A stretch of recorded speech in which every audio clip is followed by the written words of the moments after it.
71, versículos 20 a 24.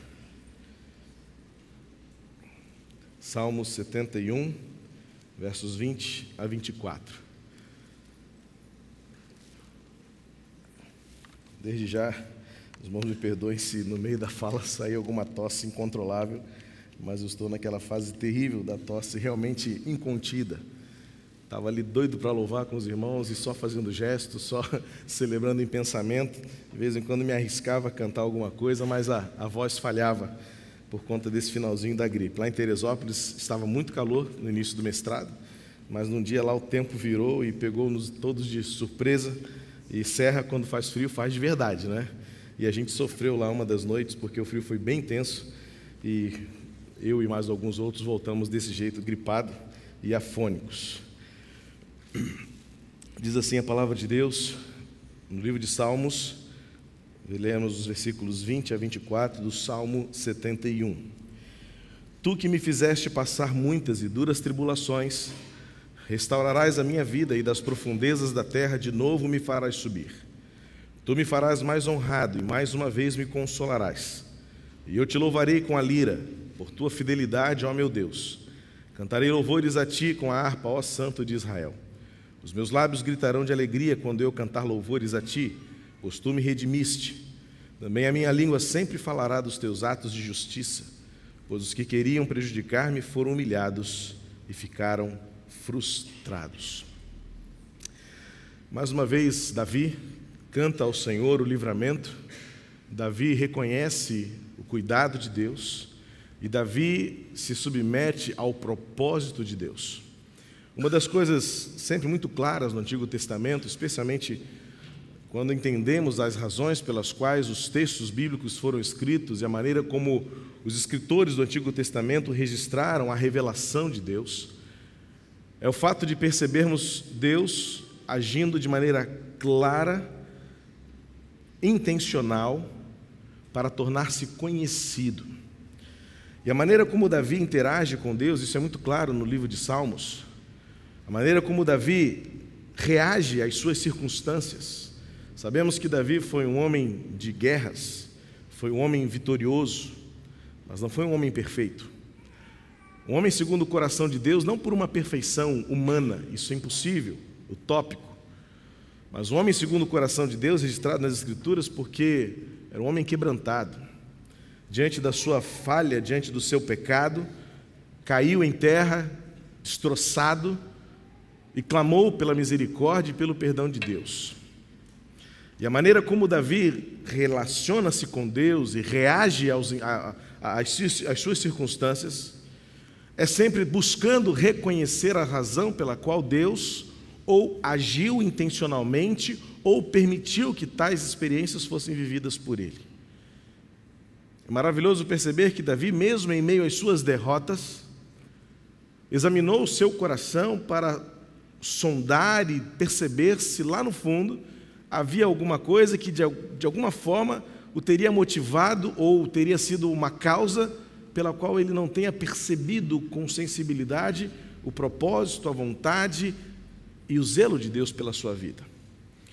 Esse trecho que lemos, bastou apenas do versículo 20 em diante, já percebemos como Davi submeteu-se à soberania de Deus em meio às circunstâncias adversas e em meio à sua dor.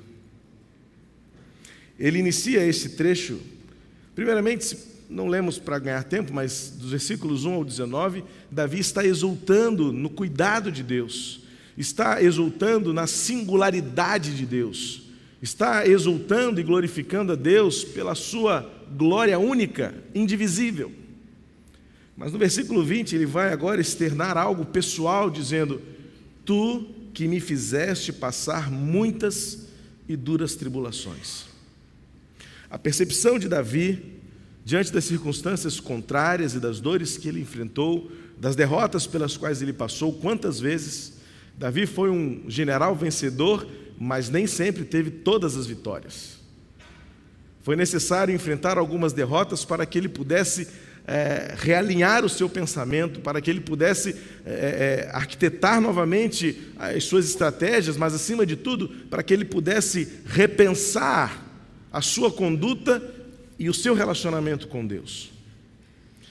E é precioso perceber que, dentro da concepção de Davi, poderíamos arriscar dizer algo mais sistemático, dentro da teologia de Davi, ele percebe que, de alguma maneira, as circunstâncias, como ele mesmo adjetiva, muitas e duras tribulações, foram objetivo, foram permissão, tinham o propósito de Deus para cada uma delas.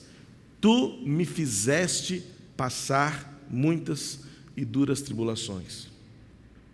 É claro que muitas vezes a gente vai procurar discernir as circunstâncias contrárias que vivemos, que enfrentamos, tentando justificar as vicissitudes, as agruras, as dores, dizendo assim, mas Deus permitiu.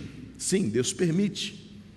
Deus permite, muitas vezes até motivado pela graça e pela sua misericórdia, para que nós aprendamos algo mais. Mas difícil é dizer como Davi, reconhecer que Deus agiu objetivamente. Tu me fizeste, tu me levaste às tribulações, tu me conduziste pelo vale. Há uma história de um certo ferreiro, séculos passados, que se converteu ao cristianismo. Mas a sua vida após a sua conversão ao cristianismo não foi nada fácil. Ele julgava-se sempre ser um homem bom, um homem piedoso, cumprindo tudo aquilo que a religião determinava que ele cumprisse, mas sua vida nunca foi fácil. Sua oficina nunca prosperava. Um belo dia, ele foi visitado por um amigo de sua juventude e este amigo perguntou: olha, eu sei que você converteu-se a Cristo, você tem mudado a sua vida, temos visto alguma mudança no seu modo de agir, mas eu tenho que ser sincero com você, a sua vida não melhorou. Parece às vezes até que você tem sofrido mais. E por que você ainda insiste em amar e seguir a esse Jesus, uma vez que aos nossos olhos a sua vida está cada vez mais difícil? Então ele disse: eu vou responder a você com a minha experiência de trabalho. Então ele pegou uma peça grande de aço e disse: quando Deus me encontrou, eu era desse jeito. Então ele colocou aquela peça naquela fornalha até que ela ficasse viva, em brasa, aquele metal aceso. Então ele pegou a sua marreta mais pesada e começou a martelá-la e disse: olha, Deus me encontrou daquele jeito. E eu percebo que cada circunstância difícil que eu passo, que eu enfrento, Deus vai me moldando deste jeito. E ele começava a moldar aquele aço, aquele ferro, de maneira que eu possa transformá-lo numa espada. Mas muitas vezes, o aço que eu pego ali no meu monte de ferro não me serve. Porque depois de moldá-lo, de lapidá-lo, de martelá-lo e de colocá-lo na forma que eu desejo, eu preciso colocá-lo na água fria. E olha, quando isso acontece, é uma experiência que poucas pessoas conseguem suportar, porque a minha oficina enche-se de vapor e o barulho que o aço faz quando ele está sendo esfriado, parece que ele está gritando de dor, parece que ele está sofrendo o choque térmico. Mas a minha maior frustração é quando eu tiro aquele aço do balde de água fria e ele está todo rachado. E aí eu percebo que aquele aço não me serve, eu tenho que jogá-lo no ferro velho. Mas a minha maior alegria é quando eu, depois de moldar, lapidar, afiar e mergulhar aquele aço incandescente neste balde de água fria, eu o retiro e vejo brilhando. E ele reflete a minha face. E eu digo então: essa espada está pronta para ser usada pelos mais valentes cavaleiros. A minha vida é assim também. Eu sei que todas as vezes nas quais eu passo por duras aflições, e a minha vida realmente não tem sido fácil, mas eu sei que Deus está me moldando, não para este mundo, mas para a eternidade. E muitas vezes, quando Deus de fato me mergulha incandescente num balde de água fria, a vontade que eu tenho é de gritar e de desistir. Mas eu me lembro que eu estou sendo como um aço preparado por Deus para ser usado na batalha dele. E isso é o que importa. Aquele jovem amigo silenciou e disse: algum dia eu ainda quero ter a fé que você tem. É esta fé da qual Davi está testemunhando quando ele olha para as circunstâncias contrárias e difíceis e reconhece que, seja por permissão, ou seja por vontade objetiva, seja por um propósito definido ou algo ainda desconhecido, Deus sabe o que está fazendo. É por isso que logo depois, Davi vai declarar com muita convicção: depois tu me restaurarás a vida e de novo me farás viver. Queridos, nós servimos a um Deus que tem um propósito perfeito em tudo aquilo que faz. E muitas vezes, ainda que a dor que tenhamos de enfrentar seja dura e difícil, ela tem um objetivo muito claro: ou ela nos aprova, ou ela nos reprova. Dependerá de nós, dependerá da maneira como nós encaramos, enfrentamos e experimentamos a dor, seja ela qual for, o deserto, seja ele qual for. É um engano perverso, aqueles que dizem que quem segue a Jesus não sofrerá dano algum. Ao contrário, o que o Evangelho verdadeiro nos ensina é que seguir a Jesus muitas vezes nos coloca em xeque, nos coloca diante de situações que efetivamente irão testar a nossa durabilidade. Jesus Cristo disse que se alguém não estiver disposto a perder para ganhar, não está pronto para ganhar coisa alguma.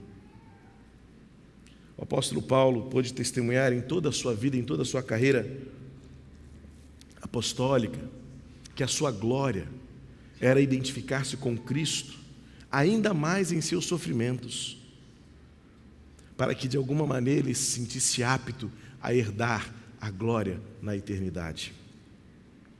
Há muitos que não resistem à dor e abandonam a fé. Há muitos que, de fato, diante da contradição, da contrariedade, da perseguição, descobrem-se como um ferro velho. Lamentavelmente, não estão dispostos a sofrerem o que for preciso para serem embanhados na cinta do Cordeiro, como uma espada pronta para o uso. Há aqueles que reclamam, que se queixam, que fazem da sua vida uma constante lamuriação.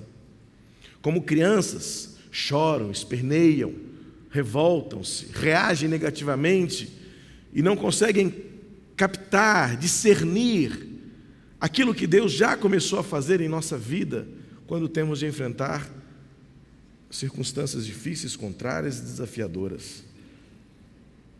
Há aqueles que acham que estão sendo castigados, têm uma concepção de um Deus iracundo, raivoso, têm uma concepção medieval de um Deus que fica do céu julgando-nos e condenando-nos. E então entendemos que todo o nosso sofrimento, de alguma maneira, é causado por algo que nós tenhamos cometido. Agimos como os amigos, e eu ponho amigos entre aspas, de Jó, em que, contradizendo o próprio relato, insistiam em dizer: Jó deve ter alguma coisa na sua vida que lhe motiva a sofrer desse jeito, porque justos não sofrem como você está sofrendo. Se o próprio livro diz desde o início que não havia um homem tão justo quanto Jó. Não, meu irmão, minha irmã. É possível, sim, que alguma dor e sofrimento que você esteja sofrendo, vivendo, seja de alguma maneira consequência das suas próprias más escolhas. Mas não impute isso a um Deus de amor, de graça e misericórdia, que mesmo que por algumas circunstâncias nos leve a muitas e duras tribulações, não terminou o seu plano perfeito enquanto não cumprir aquilo que Davi disse: tu me restaurarás a vida. A concepção que temos de um Deus, de um ser divino, que prefere castigar e condenar, a um Deus que nos ama de maneira incondicional, e que ainda que pela nossa humanidade sejamos conduzidos a vales da sombra da morte, Ele não descansará enquanto o seu plano perfeito não for finalizado, e possamos dizer como Davi: tu me restaurarás a vida, e das profundezas da terra me farás subir. O Deus que não descansará enquanto não cumprir o que Davi sabia que Deus era capaz de fazer, tu me farás mais honrado e mais uma vez me consolarás. Não podemos sucumbir às queixas e às lamuriações, mas podemos sim reconhecer os benefícios de cada tribulação, na esperança, como Davi, eu ainda te louvarei com o som da harpa. Eu ainda cantarei louvores a ti e anunciarei às nações os teus feitos. E ficarão envergonhados aqueles que se levantaram contra mim. Há aqueles que não resistem e desistem, há aqueles que se queixam, há aqueles que acham que estão sendo punidos e castigados, ao invés de experimentarem o amor de Deus. Mas há aqueles que, como Davi, reconhecem os benefícios e as bênçãos da dor que nos aperfeiçoa. O que Davi estava exultando é que desde a sua juventude, e agora já com seus cabelos brancos, é o que ele diz nesse Salmo 72, 71, é que ao longo de toda a sua vida, por mais tribulações que ele tenha vivido, por mais perseguições que ele tenha sofrido, por mais medo que ele tenha sentido, muitas vezes, em meio ao campo de batalha, ele nunca sentiu-se desamparado pelo Deus presente. E agora, ele pode exultar e glorificar ao Deus que faz de toda tribulação passageira e transformadora. O apóstolo Paulo diz isso lá em Romanos capítulo 5, quando no versículo 2 e 3 ele fala de uma glória que é aguardada, uma glória que é fruto da perseverança, e esta perseverança que traz experiência, e esta experiência que resulta em esperança. E ele vai dizer então, finalmente no versículo 5 de Romanos 5, a esperança não decepciona, porque por mais profunda que seja a dor, por mais doído que seja o sofrimento, por mais angustiante que seja o vale da sombra da morte, toda tribulação, comparada à glória que nos está reservada, é pequena, é passageira. Mas enquanto os nossos olhos estiverem fixados nesta dimensão, neste horizonte, pouco enxergaremos daquilo que nos está guardado nos céus.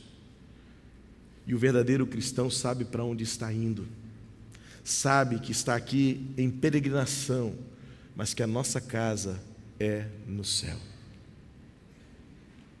Gosto de lembrar aquela ilustração daquele casal de missionários que, voltando depois de muito tempo no campo, foi recebido em sua cidade natal, mas para uma certa frustração do marido daquele casal, a recepção que eles tiveram não foi tão exuberante quanto ele sonhava.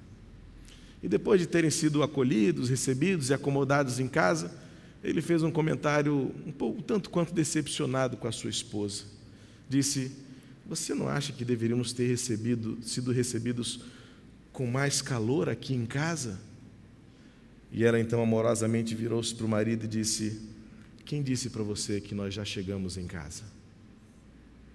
O verdadeiro servo sabe para onde está indo, e que a casa que temos aqui neste mundo em nada se compara àquilo que nos está guardado nos céus. E enquanto aqui estivermos, vivemos em peregrinação, passíveis de tribulações, dores, sofrimentos, frustrações e decepções, mas vivemos na esperança do Deus que nos restaurará a vida, e por mais profundo que seja o abismo, Ele nos fará subir novamente.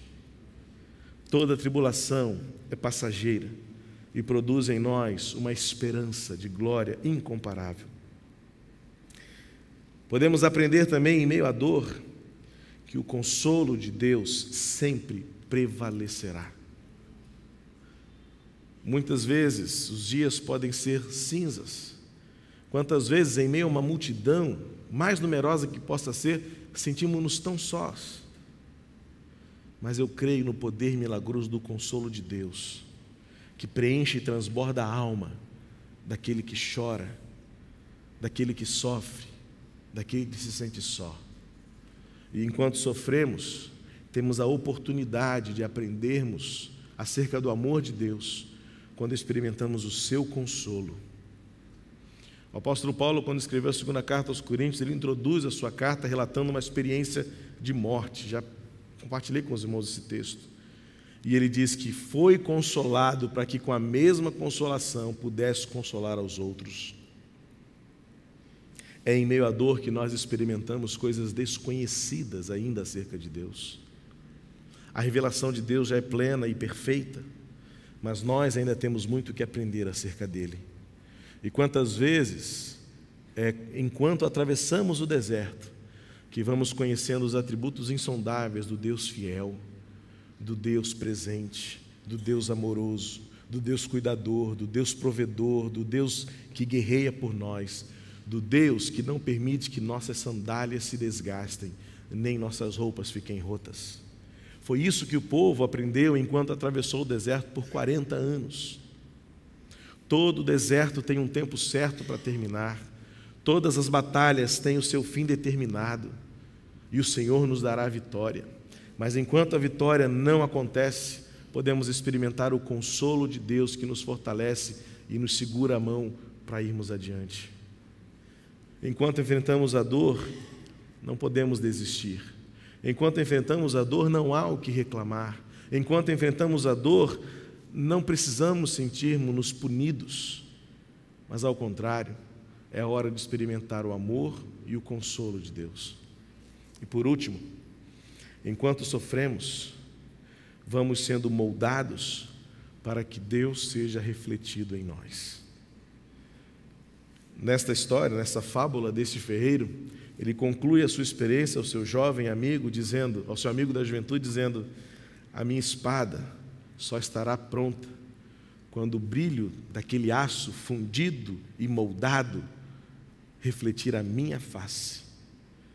Quando eu me vejo espelhado naquela lâmina, eu sei que ela está pronta para ser usada. Você pode imaginar Deus preparando você até que Ele seja espelhado na sua face, até que todos possam ver a glória de Deus na sua vida, pela alegria, pelo consolo, pelas forças refeitas, pela esperança que não decepciona, pelo hino cantado em meio à dor, pelo testemunho do livramento, pela glória refeita e, como disse Davi, pela restauração estabelecida. Até então que ele pudesse cantar diante de todos: eu te louvarei com a lira por tua fidelidade, ó meu Deus. Cantarei louvores a ti com a harpa, ó Santo de Israel. Os meus lábios gritarão de alegria quando eu cantar louvores a ti, pois tu me redimiste. Só pode declarar o seu testemunho acerca da redenção de Deus quem passou pelo vale da sombra da morte, quem experimentou um deserto, quem passou pela agrura, quem chorou noites após noites, mas experimentou o consolo da restauração de Deus, pode agora exultar em glória e honra ao nome do Senhor e dizer: eu cantarei com alegria, pois tu me redimiste. Meus queridos, a dor é algo presente e real na vida de todos nós. Negar esta realidade é negar a nossa humanidade. E negar a nossa humanidade é perder o privilégio de experimentar a glória do Deus que nos redime. É reconhecer que Deus, ainda que nos permita ou nos leve a muitas e duras tribulações, Ele tem um propósito de, no final de tudo, ver a glória dele refletida em nós. É no que eu creio, é pelo que eu vivo. Seja o tamanho da dor, seja a gravidade da lágrima, seja o que for que você esteja passando, pelo que eu esteja passando, o que nos mantém de pé é esperança. O que nos mantém vivos é a confiança nesse mesmo Deus de Davi que age hoje, que mesmo que nos leve a passar por muitas e duras tribulações, um dia olharemos para trás e diremos: o Senhor me redimiu, o Senhor me livrou, o Senhor me abençoou. Esta é a certeza que nos move. Saber que, como o aço, como um ferro, estamos sendo lapidados e preparados pelo Senhor para que a sua glória seja refletida em nós. Quero convidar você a fechar os seus olhos, a baixar sua cabeça agora, para que você possa, neste momento,